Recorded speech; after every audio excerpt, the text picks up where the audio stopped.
Saudara, tema Natal kita tahun ini membawa dunia kembali kepada Allah dan akan didasarkan atas Lukas pasal 2 ayat yang ke-11. Tapi untuk konteksnya mari kita baca mulai dari ayat yang ke-8 sampai dengan ayat yang ke-14.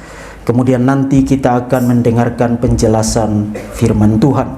Di daerah itu ada gembala-gembala yang tinggal di padang menjaga kawanan ternak mereka pada waktu malam. Tiba-tiba berdirilah seorang malaikat Tuhan di dekat mereka, dan kemuliaan Tuhan bersinar meliputi mereka, dan mereka sangat ketakutan. Lalu kata malaikat itu kepada mereka, "Jangan takut, sebab sesungguhnya aku memberitakan kepadamu kesukaan besar untuk seluruh bangsa. Hari ini telah lahir bagimu juru selamat, yaitu Kristus Tuhan di kota Daud. Dan inilah tandanya bagimu, kamu akan menjumpai seorang bayi yang dibungkus dengan lampin dan terbaring di dalam palungan. Dan tiba-tiba tampaklah bersama-sama dengan malaikat itu sejumlah besar bala tentara surga yang memuji Allah, katanya, kemuliaan bagi Allah di tempat yang maha tinggi, dan damai sejahtera di bumi di antara manusia yang berkenan kepadanya." Saudara, panitia menetapkan tema Natal tahun ini membawa dunia kembali kepada Allah. Ini satu tema yang menarik, tapi tema ini menyiratkan banyak gagasan dan pertanyaan yang saya kira kita perlu klarifikasi. Misalnya pertama, tema ini mengasumsikan bahwa Allah itu ada. Ya, kalau Allah itu tidak ada, kenapa capek-capek berpikir untuk membawa dunia kembali kepada Allah? Saudara, jangan salah, hari ini pertumbuhan jumlah penganut ateisme itu cukup signifikan di dalam dunia ini. Jadi waktu kita menetapkan tema membawa dunia kembali kepada Allah, sebenarnya tema ini didasarkan atas asumsi yang kita terima bersama bahwa ada Allah. Dan Allah itu menginginkan untuk dunia ini kembali kepada Dia. Atau yang kedua, tema ini juga mengasumsikan bahwa Allah yang dimaksud di dalam tema ini adalah Allah yang spesifik. Saudara, kalau percaya banyak Tuhan, saudara tidak perlu capek-capek bicara tentang membawa dunia kembali kepada Allah. Atau mungkin saudara akan bicara tentang membawa dunia kembali kepada Allah, tapi next questionnya adalah Allah yang mana? Jadi tema ini sebenarnya mengasumsikan monoteisme.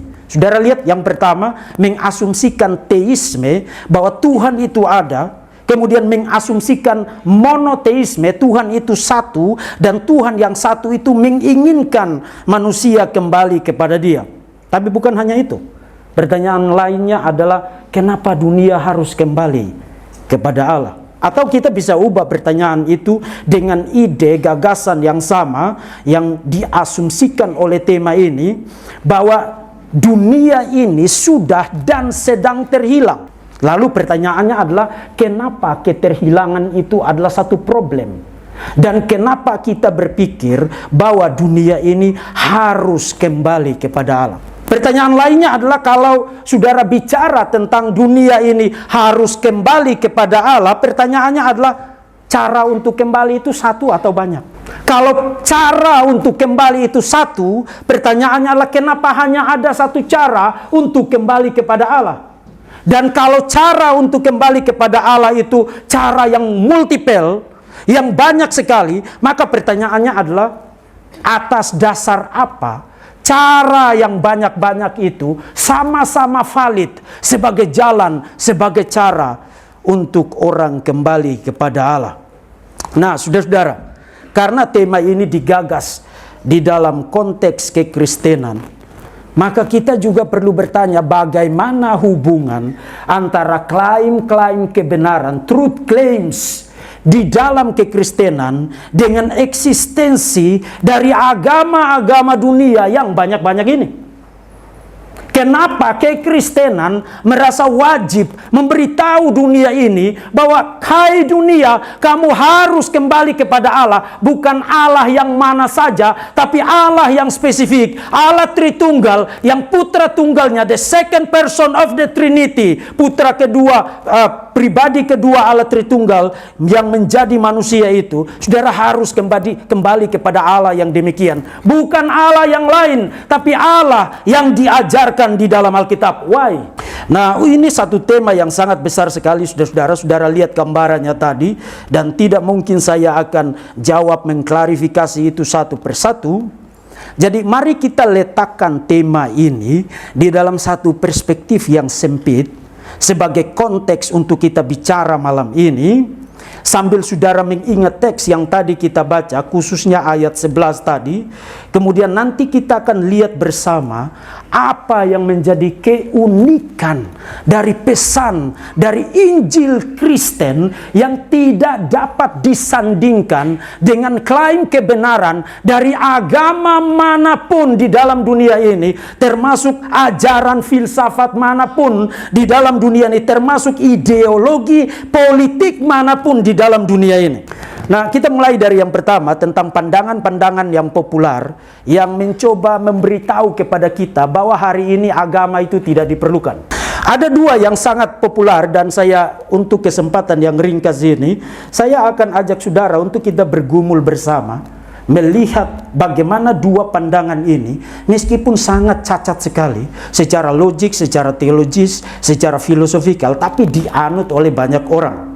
Dalam 100 tahun terakhir ini, saudara-saudara, kalau saudara bertanya, hal apakah yang mengakibatkan kekacauan di dalam dunia ini? Atau kalau saudara bertanya, hal apakah yang membuat dunia ini tidak aman, tidak damai untuk menjadi lokus, menjadi tempat untuk kita tinggal bersama? Hal apakah yang mengakibatkan gesekan, pertikaian, percekcokan, pertengkaran, dan lain sebagainya? Hal apakah itu? Orang akan menjawab, agama. Agama adalah penyebab peperangan. Agama adalah penyebab pertikaian. Agama adalah penyebab ketidakrukunan. Agama adalah penyebab ketidakdamaian di dalam dunia ini. Dan karena itu, saudara, kita perlu lihat dua variasi pandangan yang beredar secara luas di dalam masyarakat, baik itu di kalangan akademik maupun di kalangan populer, terkait dengan ide yang tadi.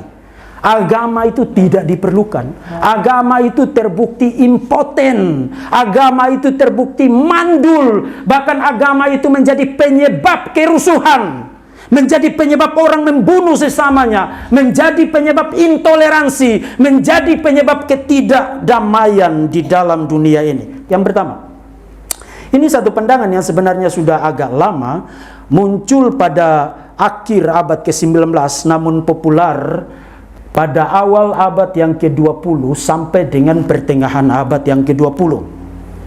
Pandangan itu bernama sejarah agama-agama, The History of Religion School. Menurut pandangan ini, saudara-saudara, kalau saudara tanya agama itu asalnya dari mana, mereka akan segera mengingatkan saudara bahwa agama itu tidak berasal dari Tuhan. Agama itu bukan karena ada revelation, bukan karena ada pewahyuan, tapi karena ada penyebab, ada stimulan naturalistik yang menyebabkan lahirnya agama-agama dunia. Dengan kata lain, meminjam istilah dari seorang filsuf Prancis namanya Jacques Ellul. Jacques Ellul itu seorang teolog Protestan yang sangat besar sekali di Prancis. Dia mengatakan bahwa dunia ini mencoba menciptakan explanatory myths. Jadi kalau you tidak bisa menjelaskan sesuatu itu beyond dari yang you bisa mengerti, maka cara supaya you make sense apa yang kamu tidak mengerti adalah dengan menciptakan mitos-mitos explanatoris.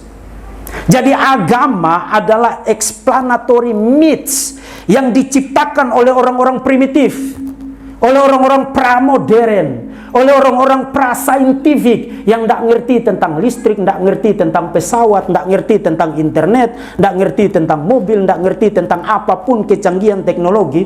Mereka mencoba make sense dunia ini. Dunia ini asalnya dari mana? Dan dunia ini kenapa jadinya begini? Saya ini kenapa ada di sini? Dan saya ini akan kemana setelah saya mati? Kalau saya ada di dalam dunia ini, saya ada untuk apa?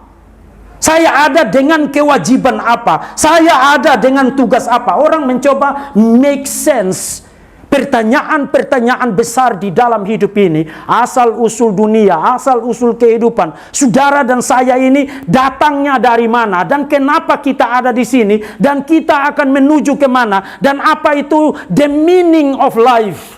Apa itu makna kehidupan?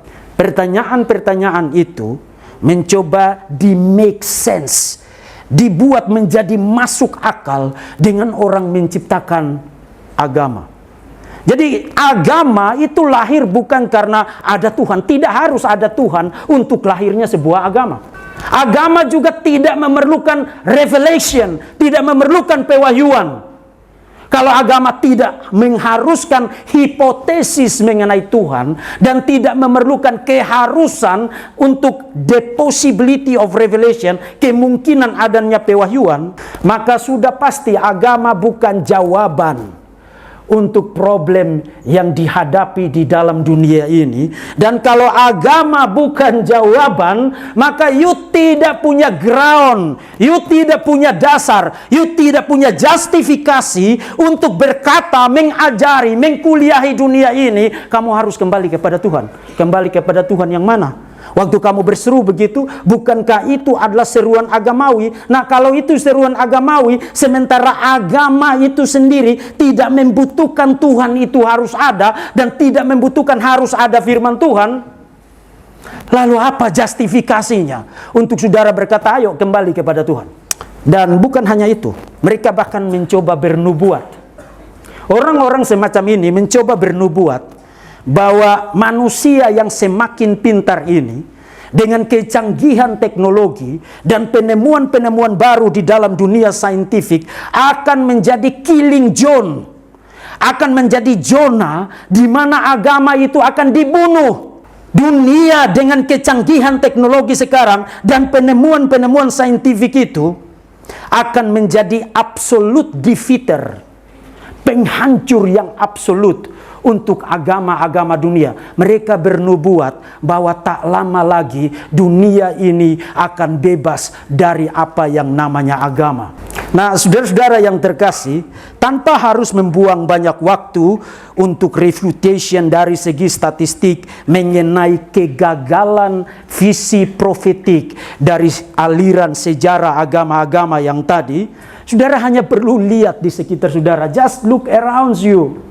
Religion itu rapidly growing everywhere di seluruh dunia ini. Dengan kata lain, you tidak perlu capek-capek untuk bikin bantahan poin per poin untuk aliran sejarah agama-agama ini dengan visinya yang palsu itu, false visionnya, dan dengan nubuat palsunya itu, karena agama itu terbukti bukan hanya survive, tapi juga makin bertumbuh. Semakin orang pintar, banyak orang merasa bahwa dia butuh beragama. Jadi pintar dan beragama itu bukan dua antitesis. Semakin orang hidup dalam kecanggihan teknologi dan penemuan saintifik yang sangat penting di dalam dunia ini, semakin banyak orang yang ingin beragama dan bahkan taat beragama. Dengan kata lain, sains dan agama itu bukan dua tetangga yang saling bertengkar. Teknologi dan agama itu bukan dua orang yang saling bermusuhan dan perlu bermusuhan. Yang satu perlu mengeliminasi yang satu, dan yang satu perlu membuang dan memusnahkan yang lain. Tidak. Dan bahkan di dalam sejarah revolusi saintifik itu sendiri, orang-orang besar di dalam sejarah revolusi saintifik itu sendiri, sebut saja Newton dan kawan-kawan, mereka itu teistik. Mereka percaya Tuhan itu ada. Dan karena mereka percaya Tuhan itu ada, maka mereka melihat dunia ini sebagai sesuatu yang intelligible, sesuatu yang teratur, tersusun dari patterns, pola-pola yang teratur, dan karena itu mereka coba discover hukum-hukum berdasarkan asumsi keteraturan di dalam alam semesta ini. Saudara, hari ini kalau orang-orang ateis mencoba menggurui saudara bahwa sains itu memusnahkan agama, orang-orang semacam itu tidak lebih dari para kadrons yang hanya bikin klaim. Mereka tidak belajar tentang sejarah revolusi saintifik. Itu produk abad ke-20. Jadi kegagalan visi dari sejarah agama-agama yang mencoba mengkuliahi kita, mengatakan kita tidak butuh Tuhan, tidak butuh pewahyuan, dan tidak butuh agama. Bahkan dunia ini yang makin maju dan makin canggih ini akan menjadi killing zone bagi agama-agama dunia. Itu false prophecy, itu nubuat palsu.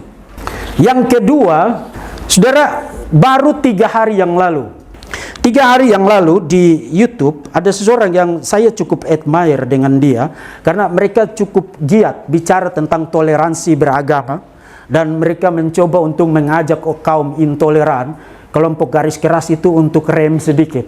Bukan kamu doang yang hidup di Indonesia ini. Indonesia ini adalah ibu bagi anak-anak dengan latar belakang yang sangat beragam, bahasa, budaya, culture, adat istiadat, kebiasaan, termasuk agama yang beragam. Indonesia ini bukan milik satu kelompok, bukan milik satu agama. Dan orang-orang yang saya maksudkan tadi adalah Dr. Ade Armando, dan ada seorang perempuan yang masih muda bernama Kumaila. Mereka membuat satu podcast yang tadi saya cek sudah ditonton oleh sekitar 68.000 penonton. Dan podcast itu berjudul, apakah kita harus mencari agama yang paling benar? Apakah kita harus bicara tentang agama yang paling benar? Saudara, podcast itu satu kali lagi dipublikasikan tanggal 17 Desember di channel Cokro TV, dan keseluruhan ide dari percakapan antara Ade Armando dan Kumaila adalah bahwa tidak ada agama yang paling benar. Jadi kalau tidak ada agama yang paling benar, maka adalah absurd untuk kamu sebagai orang Kristen untuk berseru dengan tema ini, ayo kembali kepada Tuhan. Dunia perlu kembali kepada Tuhan. Karena apa? Karena semua klaim kebenaran, truth claims dalam agama-agama dunia ini bersifat subjektif dan culturally bounded, terikat secara cultural. Karena itu, sesuai dengan judul podcast mereka, tidak ada gunanya bicara tentang agama yang paling benar, apalagi bertengkar tentang mana yang paling benar. Dan bukan hanya itu, untuk memperkuat ide itu, Dr. Armando dan juga Kumaila bicara tentang agama sebagai penyebab peperangan. Misalnya mereka bicara tentang perang 30 tahun di Jerman, itu terkenal sekali, yang berakhir dengan perjanjian damai Westphalen itu. Perang antara orang-orang Katolik dan orang-orang Protestan pasca reformasi, 30 tahun dan jutaan orang mati. Itu diakibatkan oleh apa? Bukan diakibatkan oleh politik, bukan diakibatkan oleh apapun juga, tapi diakibatkan oleh agama. Atau perang salib misalnya, akibat ekspansi militer dari tentara Islam mencoba memperluas kekuasaan Islamik itu, merebut kota suci Yerusalem dan bahkan sampai ke daratan Eropa dan lain sebagainya, kemudian di push back melalui perang salib itu mengakibatkan korban nyawa yang tidak sedikit. Apa yang menyebabkan itu? Agama. Atau kita bicara tentang Indonesia, sampai dengan detik ini bahkan orang tidak berani bicara tentang statistik berapa banyak gereja yang sudah dibakar dan dihancurkan atas nama agama. Why? Apa yang menyebabkan itu? Agama yang menyebabkan itu. Kita tidak usah berpura-pura bicara tentang, oh itu karena orang tidak pintar, karena dia kurang sekolah, karena dia tidak punya makanan di rumah, kemudian dia tidak ada kerjaan, lalu daripada tidak ada kerjaan, ayo mari kita bikin masalah, supaya kita ada kegiatan dan supaya kita ada kesibukan. No! Memang agamalah penyebabnya. Dan karena itu saudara-saudara, kenapa orang-orang seperti Dr. Ade Armando dan Kumaila ini didengar oleh banyak orang? Karena mereka berangkas dari premis faktual yang valid. Saudara tidak bisa menutup mata bahwa intoleransi, gesekan, percekcokan, bahkan peperangan, orang membunuh sesamanya, atau paling tidak membenci sesamanya yang tidak seagama dengan dia, itu sesuatu yang faktual, itu sesuatu yang nyata di dalam dunia ini, dan kita lihat hari demi hari. Bahkan di dalam bulan Desember ini saja, saudara hitung berapa banyak gereja yang perayaan Natalnya dilarang oleh orang-orang yang tinggal di sekitar mereka. Alasannya karena kami mayoritas, kamu tidak boleh rayakan Natal di sini. Nah, fenomena semacam itu, saudara akan sebut apa sebagai penyebabnya? Saudara harus, sebagai orang yang jujur dan berakal sehat, saudara harus menyebut penyebabnya adalah religion, penyebabnya adalah agama. But, pertanyaan besar saya untuk ide yang coba diusung dan dipopularkan oleh dua orang yang sangat saya hormati ini adalah apakah karena agama seringkali menjadi pemicu dan penyebab dari pertikaian horizontal antar kelompok, antar komunitas umat beragama di Indonesia bahkan di dunia ini? Apakah karena itu maka kita boleh bicara tentang tidak perlu bicara tentang agama yang paling benar? Dan apakah itu harus menjadi justifikasi yang valid dan solid untuk kita bicara tentang tidak ada klaim kebenaran agama manapun yang paling benar? Nah, satu kali lagi saudara-saudara, ini satu kesempatan yang ringkas sekali, dan saya memang berniat untuk pada kesempatan lain memberikan tanggapan secara detail untuk isi dari podcast itu. Tapi saya akan memperkenalkan kepada saudara satu tanggapan ringkas saja.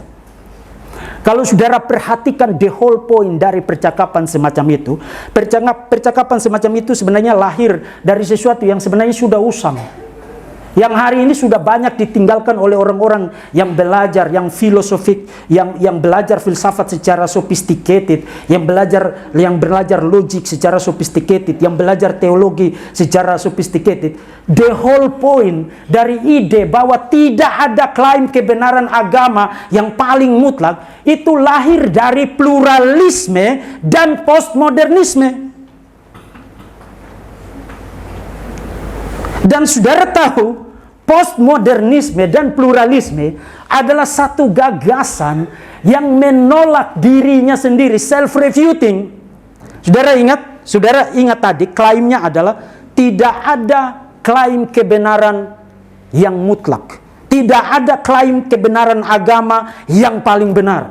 Maka pertanyaan, apakah, you perlu follow logiknya, apakah klaim bahwa tidak ada klaim agama yang paling benar adalah klaim yang paling benar? Saudara lihat, kalau you percaya klaim semacam yang diusung Dr. Armando dan Kumaila, you akan berakhir dengan menolak premismu sendiri. Karena kalau pandangan itu benar, maka pandangan itu salah. Kalau pandangan itu salah, maka pandangan itu salah. Either way, pandangan itu salah. You tidak bisa menolak klaim bahwa klaim mengenai klaim kebenaran yang paling benar dengan mengatakan tidak ada klaim kebenaran yang paling benar. Waktu you bilang tidak ada klaim kebenaran yang paling benar, you sedang bikin klaim yang paling benar bahwa tidak ada klaim kebenaran yang paling benar. You tetap berakhir di garis yang sama, tempat di mana kamu bilang orang semua harus meninggalkan garis itu. Itu self-refuting, itu self-contradictory, itu hipokrit. You melakukan persis seperti yang you larang orang untuk tidak boleh percaya klaim kebenaran. Sementara you sendiri untuk melarang orang tidak boleh percaya klaim kebenaran, you harus bikin klaim kebenaran. Itu hipokrit, itu munafik, itu self-contradictory, itu self-refuting, itu self-defeating. Dan saudara-saudara, terakhir saya cek, syarat untuk kamu masuk rumah sakit jiwa adalah you harus terus-menerus berkontradiksi dengan dirimu sendiri. Semua orang yang ada di rumah sakit jiwa adalah orang-orang yang selalu percaya hal-hal yang self-contradictory. Dengan kata lain, dan ini yang mengerikan dari visi yang coba dipopularkan oleh dua orang yang terhormat ini, dengan kata lain, Dr. Armando dan Kumaila mengajak kita menjadi orang gila supaya tercipta kedamaian di dalam dunia ini. Nah, thank you very much. Saya tidak beli gagasan itu. Karena lebih dari apapun saya mencintai kewarasan saya. Lebih dari apapun saya ingin menjadi orang waras. Saya tidak boleh percaya gagasan-gagasan yang bersifat self-contradictory. Saya tidak boleh menerima pandangan-pandangan yang bersifat self-defeating. Kalau saya menerima itu, bahkan menjadikannya visi untuk kehidupan berbangsa, menjadikannya misi, mengajak orang-orang untuk bersama dengan saya, menerima klaim-klaim yang bersifat self-refuting semacam itu, saya sedang mengajak satu negara ini untuk ayo kita rame-rame menjadi orang gila. Nah, saudara, kembali kepada tema Natal kita pada malam ini, membawa dunia kembali kepada Allah. Tema ini mengasumsikan bahwa kekristenan menawarkan sesuatu yang tidak dimiliki oleh agama manapun di dalam dunia ini. Kekristenan bukan hanya berdiri di atas klaim-klaim kebenaran yang unik dan absolut, tapi juga punya message, punya pesan yang unik, yang tidak dapat disandingkan dengan klaim-klaim kebenaran dari agama manapun di dalam dunia ini. Itu kekristenan. Dan karena itu, saudara, kita perlu bicara tentang tema ini supaya memberi kita ground, memberi kita dasar bahwa hari ini kita Kristen. Hari ini kita pengikut Kristus. Karena kita percaya sesuatu, satu visi, satu pandangan, satu message yang tidak dimiliki oleh agama manapun, aliran filsafat manapun, ideologi politik manapun. Dan hal yang saya maksudkan itu adalah the gospel, adalah Injil. Kembali kepada teks yang tadi kita baca, kemudian kita bicara tentang the gospel sebagai sesuatu yang unik dan fundamental, bahkan menjadi the only hope, satu-satunya harapan untuk dunia ini. Kembali kepada ayat kunci yang akan menjadi dasar renungan kita malam ini. Hari ini, ayat 11. Hari ini telah lahir bagimu juru selamat, yaitu Kristus Tuhan di kota Daud. Dari coba proses formulasi kata-kata di dalam ayat itu. Apa maksudnya hari ini? Nah, untuk singkatnya, hari ini itu bisa berarti atau bisa punya signifikansi dalam kategori sejarah.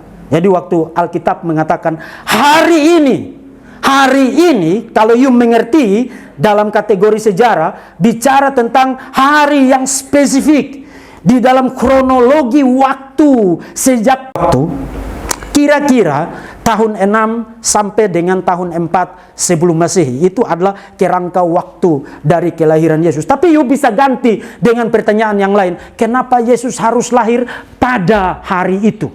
Kenapa Yesus harus lahir pada abad itu? Kenapa Yesus harus lahir pada abad yang pertama? Nah, itu pertanyaan yang jauh lebih sulit.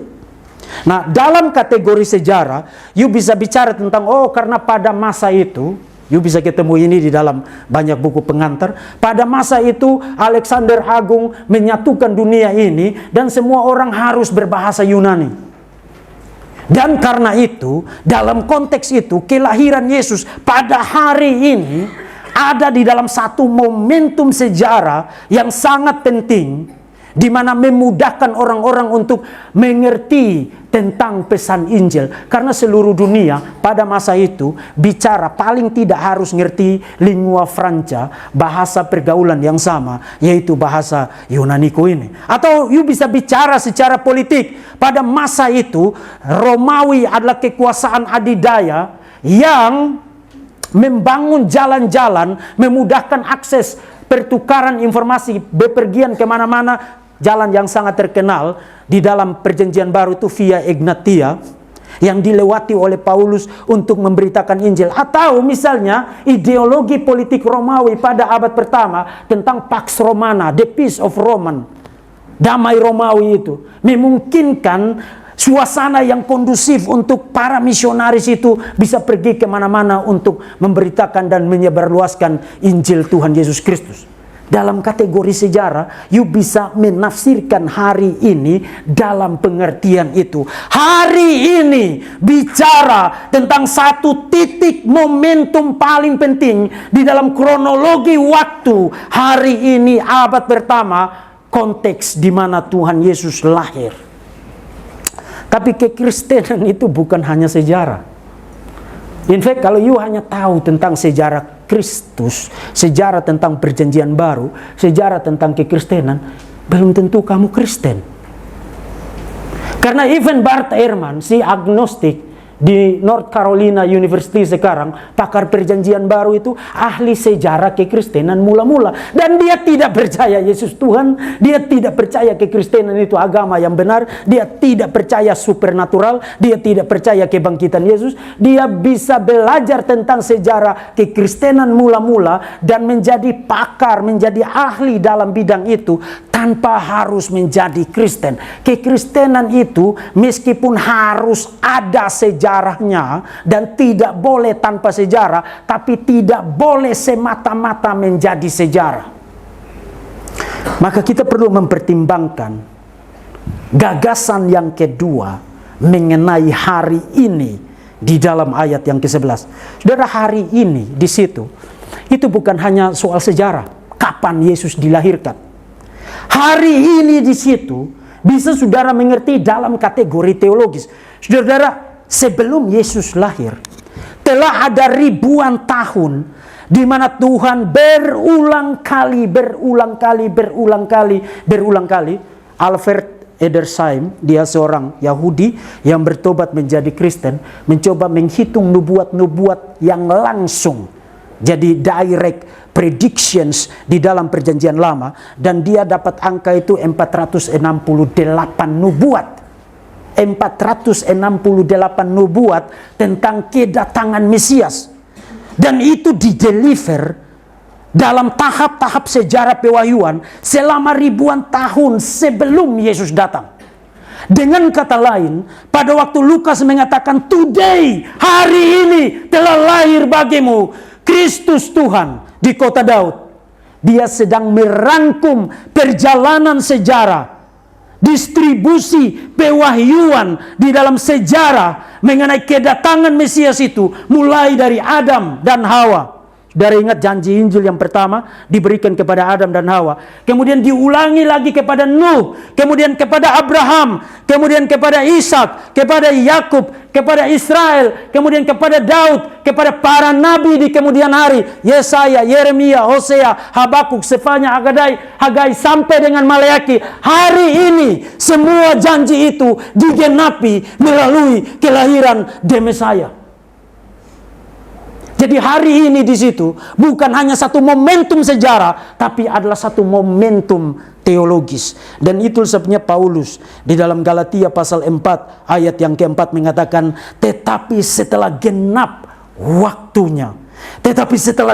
waktunya, Allah mengutus anaknya. In the fullness of time, di dalam kegenapan waktu. Jadi hari ini merupakan kegenapan waktu, the fullness of time, dari semua janji, prediksi, nubuat di dalam perjanjian lama, baik itu prediksi verbal, prediksi secara langsung atau secara tipologis. Hari ini semuanya digenapi melalui kedatangan Tuhan Yesus Kristus. Dengan kata lain, saudara-saudara, dengan kata lain, the meaning of history, makna sejarah itu terletak pada kelahiran Tuhan Yesus Kristus. Kalau saudara baca silsilah Tuhan Yesus Kristus itu menjadi sesuatu yang upside down, ya, jungkir balik. Dunia ini, kalau susun silsilah, kalau saya itu anak, saya mendapatkan meaning saya, value saya, nilai dan makna saya dapatkan itu dari papa saya. Papa saya dapatkan kepentingannya dari kakek saya. Kakek saya dapatkan kepentingannya dari buyut saya. Jadi silsilah di dalam dunia ini begitu disusun, kalau you anak berarti you penting karena nenek moyangmu penting. But kalau you baca silsilah Yesus, justru itu terbalik. Semua nenek moyang yang panjang di atas di Matius pasal 1, Lukas pasal 3 menjadi penting karena anak ini lahir. Kalau anak ini tidak lahir, tidak ada poinnya bicara tentang Adam, tidak ada poinnya bicara tentang Abraham, tidak ada poinnya bicara tentang Daud, tidak ada poinnya bicara tentang Yesaya. Semua orang-orang yang kita anggap orang-orang besar di dalam sejarah pewahyuan mendapatkan meaningnya, mendapatkan signifikansinya because karena kelahiran sang anak ini. Hari ini merupakan kulminasi puncak dari the fullness of time.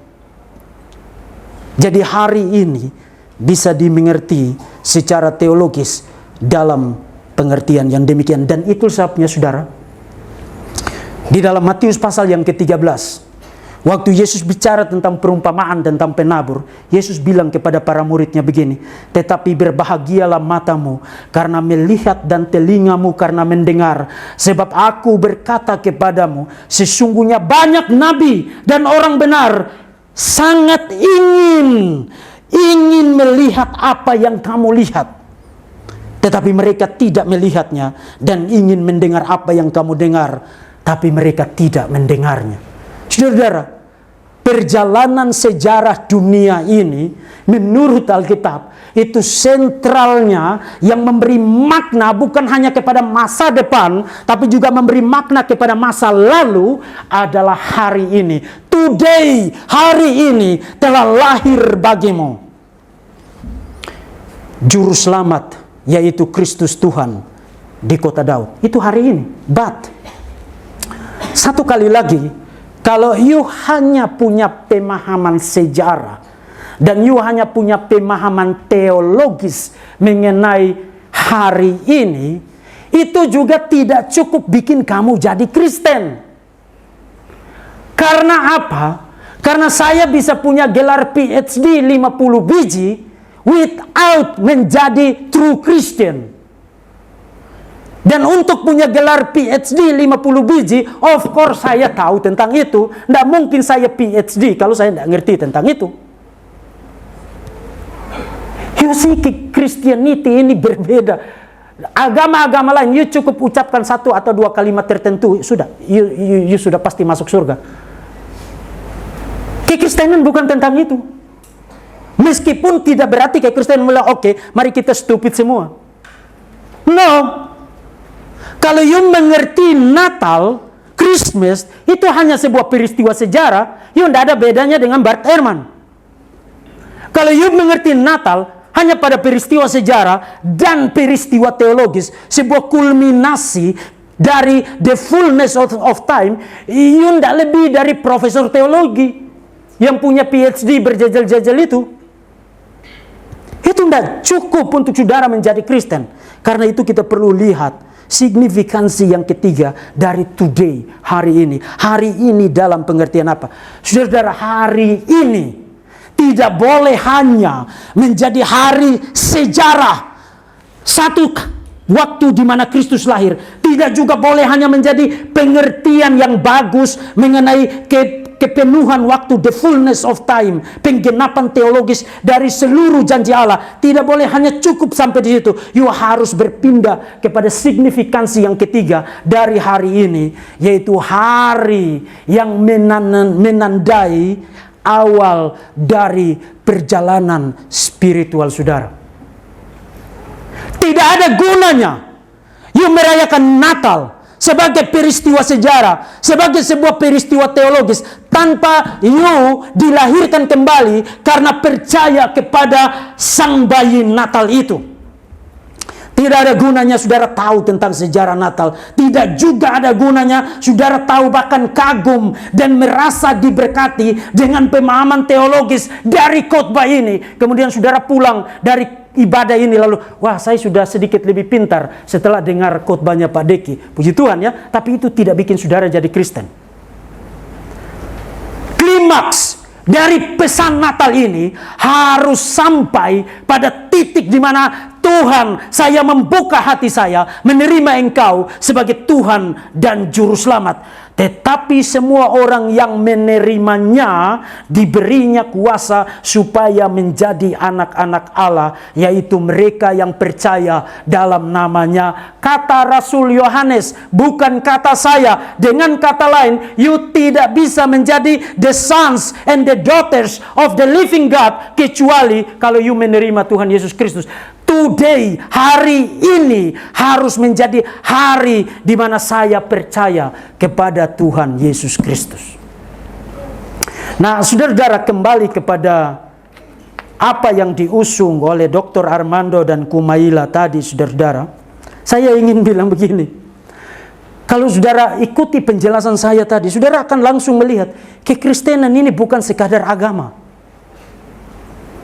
Kekristenan ini meskipun ada unsur agamanya, ada unsur ritualnya, ada unsur liturginya, ada unsur tata caranya, tapi kekristenan ini bukan semata-mata agama.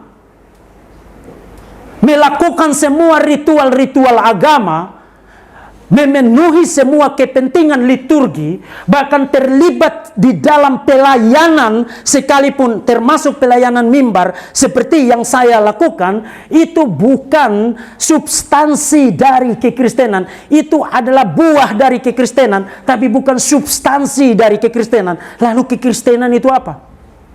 Kekristenan itu tentang juru selamat. Kekristenan itu tentang pribadi.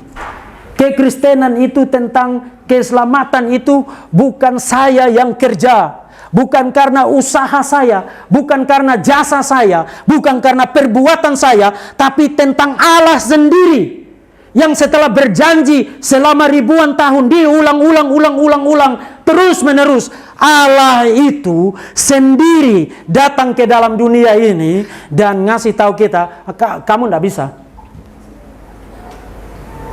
Saya harus datang supaya kalau kamu percaya kepada saya, kamu punya satu-satunya jalan, satu-satunya cara untuk dapat kembali kepada Allah. Itu sebabnya kita hari ini merayakan Natal dengan tema ini, membawa dunia kembali kepada Allah. Bukan saya yang bawa kembali, bukan saudara yang bawa kembali, bukan karena liturgi kita, bukan karena kemegahan tempat ibadah kita, bukan karena kita punya gelar, bukan karena kemampuan kita pribadi lepas pribadi. Tidak ada orang yang bisa membawa dirinya sendiri kembali kepada Allah dari dalam kesesatan, kecuali Allah itu sendiri yang datang mencari kita dan membawa kita kembali kepada Allah.